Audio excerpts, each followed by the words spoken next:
కారుణ్య నియామకాల అమలుకు ఇవాళ సింగరేణి యాజమాన్యం నిరాకరిస్తున్నటువంటి పరిస్థితి కనిపిస్తూ ఉంది.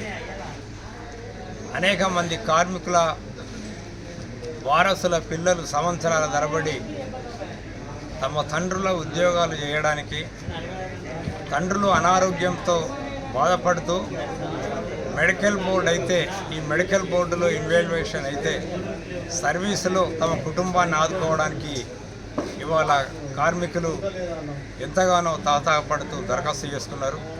కానీ ఇప్పటి వరకు కూడా సింగరేణి యాజమాన్యం రెగ్యులర్గా medical board corporate medical board జరపడానికి ముందుకు రావడం లేదు. అనేక కార్మిక సంఘాలు సింగరేణి యాజమాన్యాన్ని ప్రభుత్వాన్ని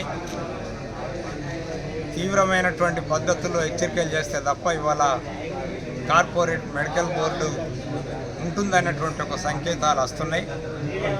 ఈ మెడికల్ బోర్డును గత ప్రభుత్వంలో ఏదైతే వరుసగా మెడికల్ బోర్డు సమావేశాలు నిర్వహించి అనేక మంది అనారోగ్యంతో బాధపడుతున్నటువంటి కార్మికుల్ని అన్ఫిట్ చేసి వారసులకు ఉద్యోగాలు ఇచ్చారో ఇప్పుడు కూడా అదే విధానం కొనసాగించాల్సినటువంటి అవసరం ఉంది.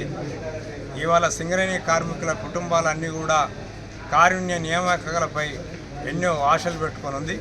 అలాంటి ఆశల్ని వమ్ము చేయొద్దని మేము సింగరేణి యాజమాన్యానికి విజ్ఞప్తి చేస్తున్నాం.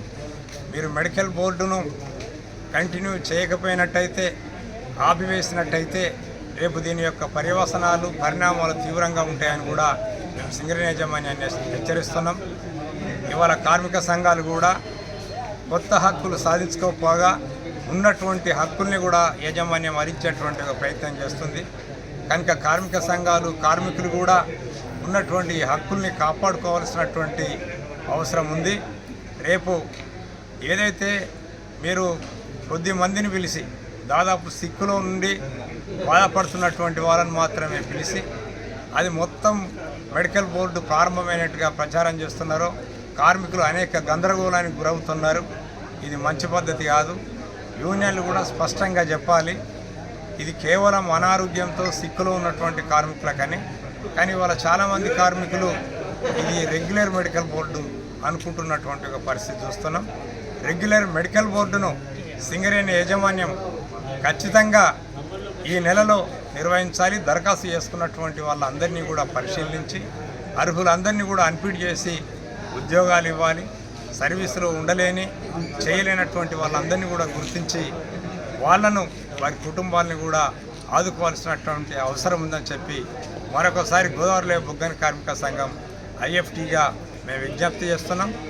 లేని ఎడల కార్మికుల యొక్క సహనానికి ఓపిక పరీక్ష పెట్టినట్టయితే గతంలో జరిగినటువంటి పోరాటాలు ఆందోళనలు సమ్మెలు తప్పవని కూడా సింగరేణి యాజమాన్యాన్ని హెచ్చరిస్తున్నాం.